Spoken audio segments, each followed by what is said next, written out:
Hello বন্ধুরা, সবাই কেমন আছেন? আশা করি সবাই ভালো আছেন। আমার শখের বেটা শখ জাগছে, সে বসিদা মাছ ধরবো। তার জন্য উনি মিরপুর চিড়িয়াখানায় গেছে। সারাটা দিন ওইখানে ছিল, রোদ্রে পুইরা, এমনি তো কালার কালা, আরও কালা হয়ে গেছে। যাই হোক, পুইরা পুরো কয়লার মতন কালা হয়ে গেছে রোদ্রের কারণে।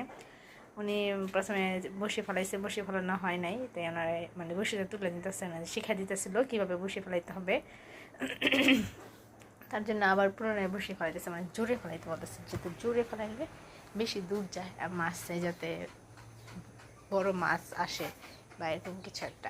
এখানে তো অনেক খরচ হয়েছে, কারণ এখানে টিকিট লাগছে 2500 টাকা। এখানে যে মাছ ধরবো তার জন্য 2500 টাকা, প্লাস মাছের খাদ্য আছে, মাছের খাদ্য নিচ্ছে, মানে টোটাল মিলিয়ে প্রায় 5,500 টাকার মতন খরচ হয়েছে। কিন্তু যাই হোক, আলহামদুলিল্লাহ বিশাল বড় একটা মাছ পাইছে। এই যে 6.5 কেজি বা 7 কেজি ওজনের একটা কালীবাস মাছ পাইছে। এটাতে মানে পয়সা উসুল হয়ে গেছে পুরো, মানে সমান সমান হয়েছে।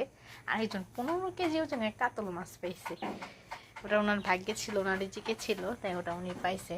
যাই হোক, আমরা যাই পাইছি আমরা তাতে আলহামদুলিল্লাহ শুক্রিয়া আদায় করছি।